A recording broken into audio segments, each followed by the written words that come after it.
What's going on, people? Today we're going to do a full decontamination on this GLE 63S. Sorry about the noise, it's just garbage man taking the garbage. Anyway, first we're going to traffic film it, foam it, obviously rinse and stuff like that. And then 2 bucket method, and then we're going to do the chemical, and then we're going to do a mechanical decontamination. Chemical being tar and fallout, followed with the mechanical, which is clay bar. Now for this, I'm not gonna show the whole process. I'm just gonna show from the decontamination stage onwards. I'm not gonna show the safe wash stage. It's probably gonna another video. Let's get started.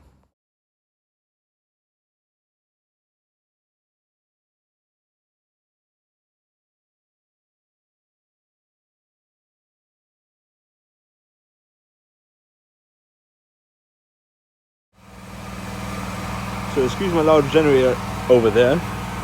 We've done the wheels, we've done traffic film, we've done tar removal, glue removal, and bug removal.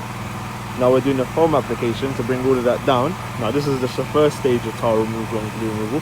We haven't really started it, but this is just something to soak into the tar and get it loose.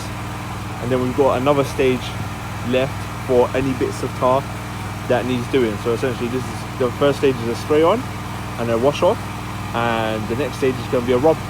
So we put it on microfibers, our glue remover and tar remover. So it's the microfibers and areas that need it, like big blobs, we go over that area. Anyway, so this is the foam application now. We're going to rinse off, and then we'll get started with a 2 bucket method. So we've done the safe wash method. 2 bucket system. We've done the wheels, so the car is clean now, but now we've got to do the decontamination side. The first thing we did was we applied a tar and glue remover. Excuse me, I'm using just straight up my phone, and you can see tar there, blobs, another one here. Now these have been loosened, so to speak. You can see there's very little or no pressure to take that off. These have been loosened. Now we're going to use our second tar remover to agitate them off. The first was a spray on and rinse off for little tar deposits. These are larger tar deposits that are left over. These ones we have to take off with agitation, microfiber agitation. Let's get started. Now, as you can see, I've already started. Those yellow areas on my microfiber are from the tar.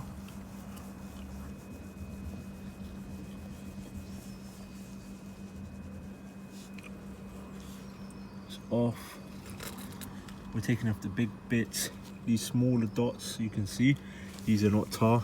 These are actually iron deposits from brake dust and so on.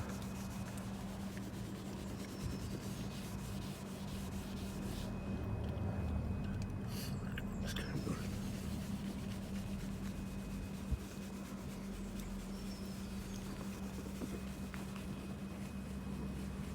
Now essentially this is it. Now the car is still wet while I'm doing this. The reason being, excuse me, the camera was all over the place. The reason being is I don't want the tar remover to dry on the car. You can see here, I don't want it to dry on the car. That's the first thing. Second thing, more lubrication. It just means it's better for the microfiber so it doesn't scratch it. Excuse me, I've got hay fever, so it's a bit hard for me to breathe. So more lubrication means less scratches, because obviously you're agitating it and there's contact there, so no matter what there's going to be scratches. So the way to minimize that is more lubrication essentially. Any contact is what I say is, any contact is always bad contact. Anyway, let's carry on.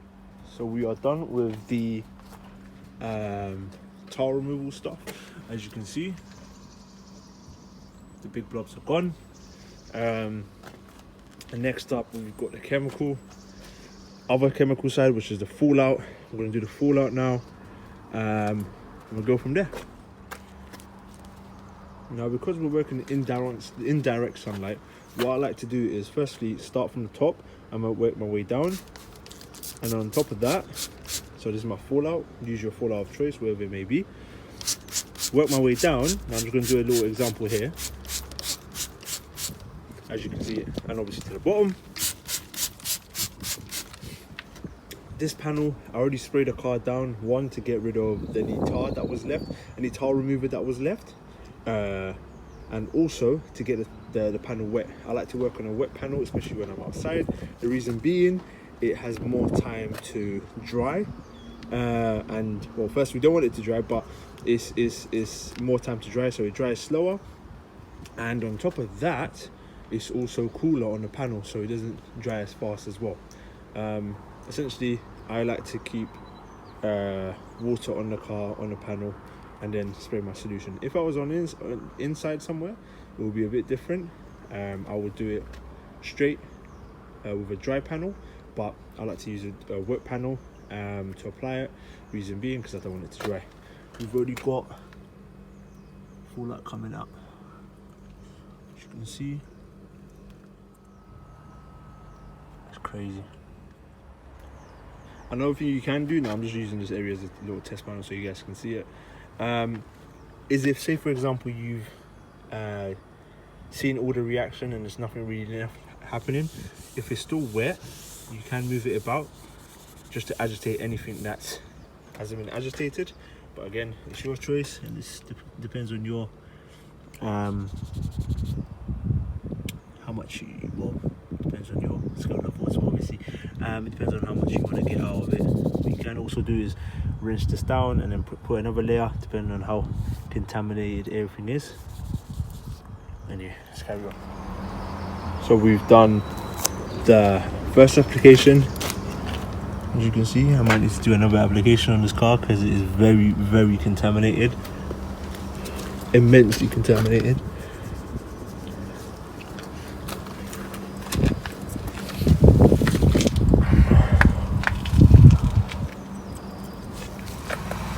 Alright, so I've rinsed off and applied another layer of fallout. And then this is the this is the second layer of fallout. But I've also put another layer of foam before I rinse it off, just to get every nooks and cranny, just to pull it down. This is full decontamination, people. We haven't even got to the clay bar yet. Alright, so we've gone on to the clay bar stage. I've already set a clay bar on the car, but I'm just going to quickly show you guys. Clay bar, this is 3M's clay bar. If you're in the UK, it comes to about 25 to 30 pounds, depending on where you get it from. You can use the clay lube of your choice, it's up to you. There's tons of videos on which clay lube is the best and this, that and the other. This is soapy water from my bucket. That's it. You don't need clay lube. If you're using a good clay bar, you don't need clay lube. That's how I look at it. I have clay lube in the van. I'm not going to say the company's name, but it's terrible.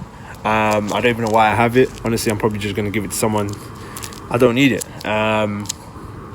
Soapy water, clay bar, get started. Now let's have a look at the surface. Now I apologize, I don't have a phone holder, but you can hear that. Literally just going to do the one little area so you guys can see what I'm talking about, how clay barring is done. You go at it left to right, up and down, and that's literally it.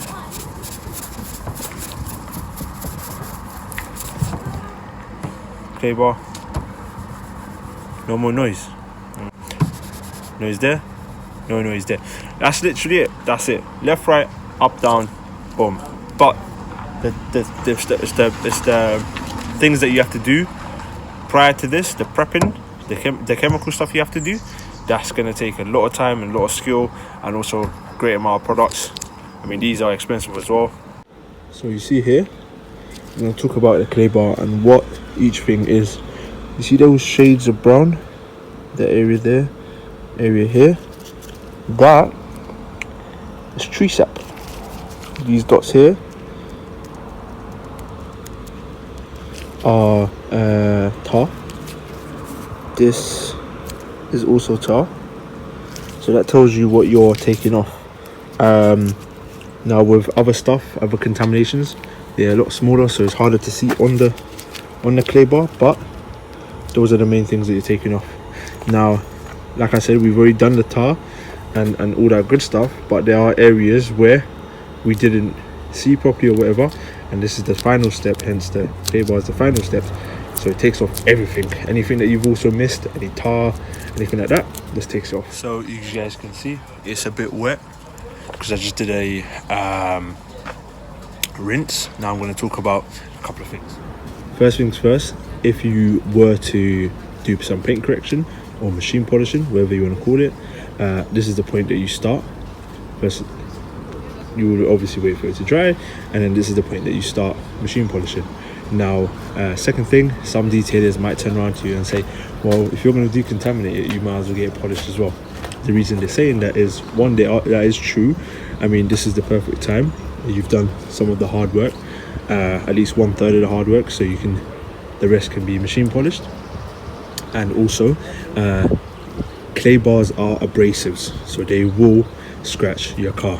Now, depending on the depth and the amount of scratches, now that depends on the skill of the detailer and the products that he's using. For example, myself, I've been doing this for in the garage for about 10 years, outside the garage another 2 years, around 12 years altogether. I have ways and skill sets to minimize as much of those abrasiveness and all those damage, to minimize it, while somebody that hasn't been doing it for so long, or has got rubbish skill sets and equipment and products, they're going to turn around to you and try to force you to do a paint correction. The reason being is they know they're going to scratch the hell out of it with a clay bar. Those are the two things. But today we are not going to do any paint correction. Reason being, one, I haven't scratched this. Two, this car is not that glossy, so he doesn't really care about minor swirls and stuff like that. The paint is, I don't know what the paint's called, but it's completely different to, say, for example, that black BMW over there, for example. Anyway, the client does not want a paint correction, doesn't see the point of it, which is fair enough. So now we're just going to protect it, because it's fully decontaminated. We're going to protect it, and that's it. So the car is all dry now. Just done the interior while I was letting it dry. I used deionized water, so I don't need to worry about no watermarks. And also notice this, you guys can see that right here, you'll see a blob. That is, you see the dullness right here, that is a bird etching. There we go. Essentially that's bird poo. It's acidic and it's burnt the paint and made it dull. That is basically enzymes in the bird's stomach going through its system, leaving that. So the sealant has been applied, as you can see, using a crisscross method. That way and then this way, that way and this way, obviously. Now I'm going to let it cure run as much as possible. I'm going to do some bits and bobs to the interior, and then that'll be it. So we've done with the curing, it's ready to be taken off. In the meantime, I did some interior work. I've got one thing to do on the interior, and that is to wipe down a certain area, and other than that, that's all done. And the car is all done, tyres dressed, paint protection 6 months sealant done, decontamination done. Happy days. Let's hand over to the client now.